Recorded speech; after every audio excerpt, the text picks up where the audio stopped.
What's going on, guys? Dennis here, EDC for Fun. Thanks for checking out the video. Today we are going to just take a look at how to de-assist the Kershaw blur.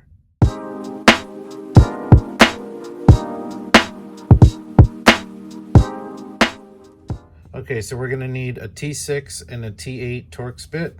And the first thing we're going to do is start pulling the scales off. If you notice, these screws are very long and they're holding in these standoffs in the back there. So you can see the screw only goes in from one side. So once we take this off, those standoffs are going to want to drop out of there. So we'll just be careful of that once we take this off. Grab our T8 and we're going to pull the pivot screw out.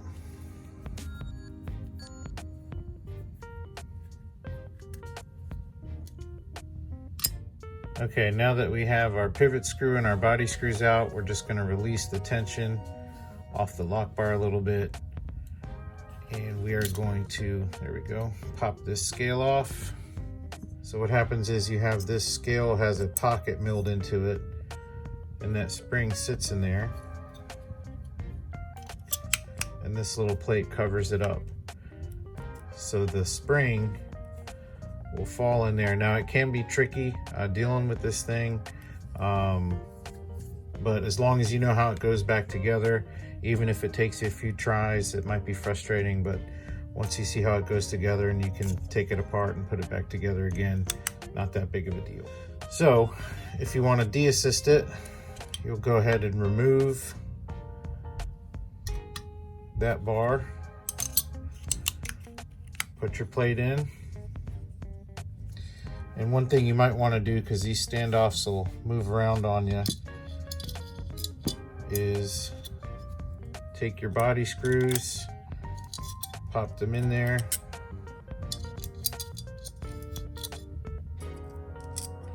and then once you have those in, with your finger holding that plate, because that'll come off too, just start to position them over the body screws, or over the standoffs rather, and start just easing those in to place. One thing you have to watch out for is this stop pin. If you don't have that in, it's not going to go together. So once you get that stop pin down, you can go ahead and pinch it and then start working these body screws in. Once you have them in, you can go ahead and start feeding those screws in there. And just snug it down to start with, because you don't have your pivot screw in, you just want to hold it together.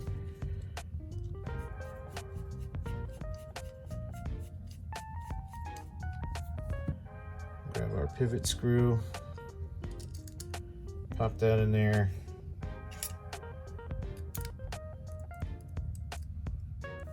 Now we can go back and hit our body screws. Make sure those are there where we want them. Now we're a little tight, so we're gonna back that pivot screw off a little bit. Make sure we're centered. Make sure there's no blade wobble. And we have a de-assisted blur. So if you want to get it dropping a little bit, just loosen that a little bit more. Again, but you don't want to have any blade wobble. There you go. But now you have a nice smooth action. Now beware, because without that spring, there's no detent. So what that means is you can flick that thing out and there's not a lot of resistance, or really none, holding it back. So just know that if you de-assist a blur, your detent's gone, and that blade can whip out of there like that. Now it's not going to fall out, but if you shake it, it will come out. So just know that. So if you want to re-assist it, you just go through everything that you just did again. By the way, if you want to leave the body screws in there, you can, but sometimes it's kind of tight getting that off. So you do have to be careful. Let's pull the lock bar off to release the pressure there. Let's see if we can get that to pop off. There we go. Just wiggle it off. We might not be unthreaded all the way. There we go. So yeah, if you wanted to leave them in there like that, you can.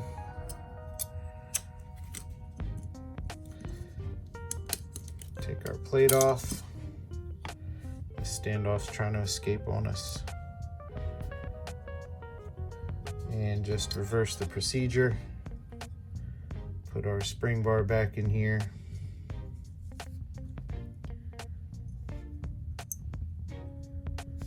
Make sure that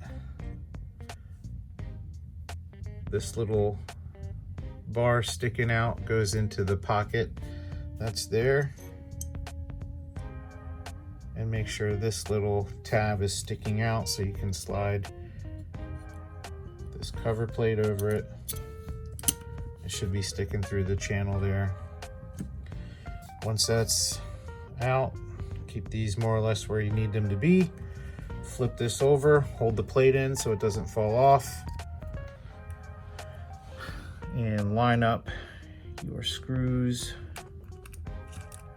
oops, to your standoffs.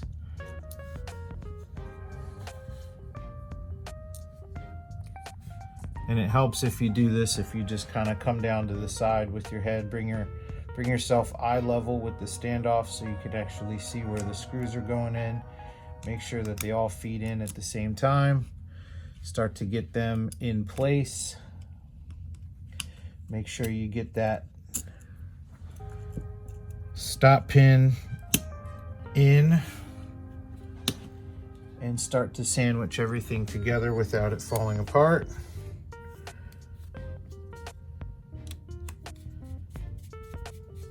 And just start screwing it back in again.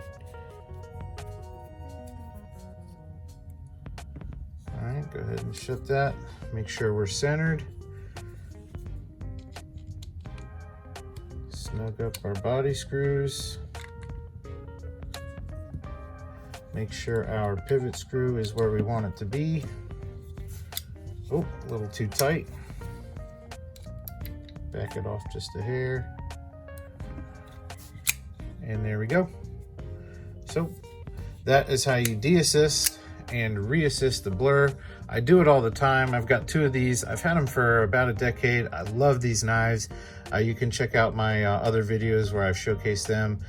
They're fantastic EDC knives, just super, super good. You got this hollow grind, 14C28 steel. You can get them in S30V. I think there's like the really old ones were 440. There may be some other variations. You can get all kinds of scale colors and options and stuff. This one's rocking an MXG deep carry clip with the MXG bronze colored standoffs there. But yeah, so if you just want to get a little bit different action on your blur, you can de-assist it, and that's how you do it. So I want to say thanks for watching. Hope you enjoy. If you have any questions, let me know. Leave me a like and a comment. Subscribe if you're not already. Have a fantastic day. God bless you. See ya.